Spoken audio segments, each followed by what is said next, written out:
Hello बच्चों, चलिए प्रश्न देखते हैं। परासरण को परिभाषित कीजिए। आइए जानते हैं यहाँ पे हमारे प्रश्न की मुख्य अवधारणा। हमारे प्रश्न की मुख्य अवधारणा यहाँ पर संबंधित है, हमें बताना है परासरण की क्रिया के बारे में। देखिए, परासरण जो है ये एक ऐसी प्रक्रिया है जहाँ पे क्या करते हैं, दो घोल लेते हैं, उन दो घोल के मध्य एक अर्धपारगम्य झिल्ली लगाई जाती है। एक अर्धपारगम्य झिल्ली लगाई जाती है और जो दो घोल लिए जाते हैं वो दोनों ही घोल अलग अलग सांद्रता के होते हैं। एक होता है कम सांद्रता वाला घोल लेते हैं हम, और दूसरा घोल हम लेते हैं अधिक सांद्रता वाला। अधिक सांद्रता यानी कि जो भी पदार्थ उसमें हम मिलाएंगे उनकी सांद्रता एक में कम रखेंगे, दूसरे में ज्यादा रखेंगे, और उन दोनों घोल के बीच अर्धपारगम्य झिल्ली लगाते हैं।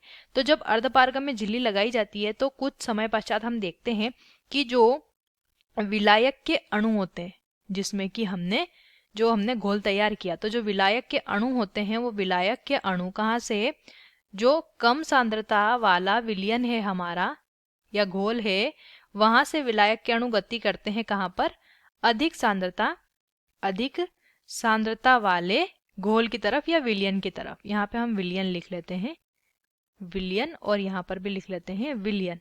तो इस तरीके से ये जो प्रक्रिया होती है, जिस प्रक्रिया के द्वारा जो विलायक के अणु हैं वो कम सांद्रता से अधिक सांद्रता की ओर गति करते हैं, इस प्रक्रिया को ही परासरण कहते हैं। इसे एक छोटे चित्र द्वारा समझते हैं। देखिए, इस तरीके से मान लीजिए कोई पात्र हम लेते हैं, उस पात्र में मध्य में लगाते हैं हम अर्धपारगम्य झिल्ली। इस प्रकार से बना लेते हैं इसे।